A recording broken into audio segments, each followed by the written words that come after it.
And the bell has sounded. The players are off, and we're going to be focusing on the game between Gukesh and Wei Yi. And we see Gukesh open with the d-pawn. And look at this. It's London calling. Another London system. Wow. Okay. It's just, it amazes me, the fashion, the openings, how they come in and out of fashion, I mean to say. And now it's like the London has become everybody's favorite. Oh, but this is like an accelerated, dirty version of the London. Because usually you go h3 and you give yourself a little hiding place for the bishop on h2 and you just focus on development. This one, wow. No me gusta. You can see it in the g4 square, and if the plan is not to go h4, h5, what is the idea? I have no idea. This looks like just something to make a little bit of a game. For me, now that you've weak square, thank you very much, I would plant the bishop on g4. Probably you would respond bishop e2. I play knight to d7, planting both c5 and e5 as a way of getting more influence in the center. The move h6 played. Well, this is kind of an indication that he's looking for a scrap as well, as black is planning for e5. Well, one of the advantages of putting the knight on c6 is that e5 comes with a lot more power, because you cannot capture on e5 if a white bishop finds itself on its traditional square of d3. Queen e8, e5 coming to cinema near you, Yasser? Well, indeed. I think the move queen e8 is a really good move here. Okay, bishop c4. Okay, we're about to see e5, and black has seized the initiative. It's that simple. Bad play. Totally, but this must be well within Gukesh's preparation. And we do see him blitz out the moves, bishop out to g5. There's no way that Gukesh wanted to exchange pawns in the middle, accelerating the play whilst his king is stuck there in the center. So we see bishop coming out to g5. This has definitely come from Gajewski's cookbook at home. What is the idea? I don't quite get it. The bishop comes on g4. With a little bit of a threat, yes, e5, e4. Thank you for the pin. And now the queen, I mean, the queen must move, but where can she move to? a4, bishop takes knight, is that something? I'm a little bit confused. Okay, now the bishop drops back to e2. I think Gukesh is as well. The combination of bishop to c4, back to e2, is not inspiring. This is a little bit wobbly play by white. I agree with you. Exactly. Okay, I'm not adverse. Capturing the two bishops, playing h6, provoking my opponent to give up his dark square bishop. I'll bite. Bishop to h6 looks decent. e5, e4 is very, very ambitious, as is knight h5. Now h6 is coming, and the bishop is trapped. Yeah, basically saying, what are you doing with the white pieces? You're putting your pieces on very, very awkward squares. h7, h6, big threat, and Gukesh with white is already on the back foot. Right, so I'm thinking, in light of white's play, it's time to do something weird and wonderful, like knight to h2. Move the knight out of the way. The whole point is that after bishop takes bishop, queen takes bishop, and I want to meet h6 with a counter-attacking g4. I have fully subscribed to the Indian prodigy school of chess, which, by the way, is very much based on counterattacks. Right. You know? Good luck with that one. You don't trust it? Not one bit. The thing is, though, how are you going to... Oh, my gosh, he's done it. Knight h2 on the board. He's done it. Oh, my gosh. I mean, this is eyes closed. Okay, so let's refute this. Let's just kill it. Yeah. If we take on d4, how are you going to capture? Yeah. If you take with the c-pawn... Critical question to me. If I take the c-pawn... I'll go h6. You have to go... I think maybe I'll take with the e-pawn and just breathe a sigh of relief that my bishop is no longer trapped. Well, we're about to find out. Yeah, we're going to find out. Your king will be floating. No, this is just okay. It was an experiment. Let's be kind.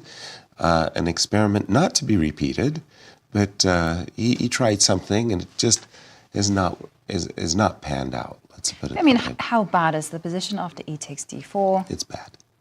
Okay, and there we see e takes d4 Yeah, on the your board. pawn's on h4, and you got to ask yourself, why did I do this to myself? Why did I put a pawn on h4? I agree. The bishop Yeah. could be sitting pretty there on h2. Of course, sleeping away, getting ready for Nicely. the middle of the game action. Instead, Right. it's being questioned on Exactly. g5. So, one question I might have is, And we've been told, yeah, and this is the move that we've been told. that Is if- f5 is very, very strong, and h6 still in the air. just trying to trap the bishop, I wanted to say, if your g4 is a way of preserving the out-of-control bishop on g5, the move f5 reinforces the threat of h6, traps the bishop. In fact, I'm very, very worried that if you try to rescue the bishop by just moving the d2 knight out of the way, any Yeah. square, that f4 will come on the board, and this bishop on g5 still without squares. Yeah, what can I say? Gukesh put it there, and it's bad. I didn't like what he was doing earlier, and it's just not gotten any better since. I mean, sometimes when you're in the lead, Okay, so he's gone for g4. Okay, he's deliberately ruining his pawn structure, just trying to Yeah. accelerate the play. But unfortunately, you do concede even more squares. The f4 square now, a beautiful square for the knight on h5 to eventually jump to. exactly. It's just well, he had to save a piece, and it was a consequence. Ooh, he we do captured see a on very, E2. very quick trade of queens, and now rook he1. And now the king goes up to d6. Okay, to me, white's position is full of holes.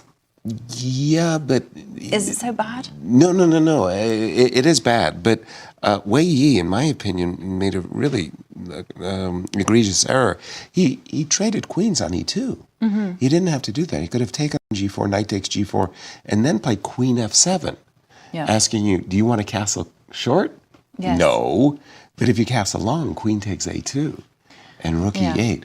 But the queens come off the board. It means that Gukesh is bad position, but still fighting now. After knight e3, I don't see an immediate material loss. And strangely enough, that's actually a good thing, that we're not losing material right away. Knight e3, knight e6, threatening rook takes f2 is one way the game could proceed. That's true. And just to update you on the game between Shevchenko Kira? and Magnus, Yes. Magnus is completely winning. Good start. So it's a Okay, good knight e6. start Here we for go. number one. This is the big question for Gukesh. Are you going to play a move? I don't know if you like it or not. Something like rook here and just say kiss this pawn on f2 goodbye, and hope that But he's gone defended it. for defense. Yeah, but now knight takes g5, h takes g5, and that is a very, very weak pawn there on the g5 square. Knight to e7. I agree with that. But white can do some repair work, right? So now the white king will... Whoa. I was planning to go king d3 and then f4. Rook f4 is a surprise move. I was expecting knight to e7, followed by knight, rook to g1. Knight d5 still on tap. Well, So we're are you expecting knight e7? e7? Knight e7, Yeah. sure enough. Better late than never. Totally. Knight e7 with King the idea. re-centralizes itself to d3. I know the to- ideas of knight to e4 in the air, Yeah. just to maybe... I would be putting my rook on f8. And c5, C5. Wei Yi challenging white's pawn construction. Yes, and at the same time, look, whoops, it was supposed to be in diagonal. Looking to open up the diagonal for his bishop. And, okay, again to update you, Magnus Carlsen has won with the black pieces against Kirill Shevchenko. And Gukesh, 34 seconds left on the clock. He does get a 2-second time bonus. Wei Yi has just over 1 minute and 10 seconds. And now Wei Yi is going on the offensive, just hounding this knight from c4. Bad position. It is a bad position. Oh, the knight finds itself on the edge of the board. And I'm thinking about a6. A6 is a nice move. Just to keep the knight. Exactly. Ooh, king e2. Now this invites knight d5 as well as knight right. f5. Two very nice squares. And that rook on e8 turns out to be perfectly, beautifully placed. I'm looking at knight f5 as well as knight d5. I'm also looking at the rook swinging across the a4. No, look at that. Hunting down those weak pawns. Oh my because I goodness. wanted to play b4, the And Ned rook Larsen a1. approach. Okay, but hang on a second. That's a bit funny that... Bishop. There's also bishop takes pawn as well. he didn't go for it. He didn't go for it. Check. Ah, that was what he wanted. He wants to bring his knight to d3, and frankly, the rook was actually in the way on the f4 square. So that was the purpose of rook a4, just to vacate the square with the tempo. And he's back. Yeah, he's and it's beautiful. It is absolutely beautiful. He Bishop has takes full c3. control. Bishop takes c3 will net a pawn. And the knight is looking at the f2 point with laser focus. Rook e f8, therefore doubling up is good, and that's exactly what Wei Yi has gone for. Whoa! Okay, do you cash in your chips with knight takes? Oh, very pawn? much so. Yeah, he's Very reaching much so. for it. And Gukesh, 6 seconds left on the clock. And a terrible Rook e4 position. check. Rook e4 check. But 18 seconds for Wei Yi. Rook and e4 check. knight goes back to g4. And knight comes to g4, setting up a pin. King to d3. And yeah, these... Good play by Wei Yi. Very good play. And I like how he makes use of the fact that White's knights are connected. They can't really move away from each other. It's just the worst setup for knights. this Knight is takes just a knight, and that's a handshake from Gukesh. Terrible and opening. Wei Yi in business mode. It sure is. Let's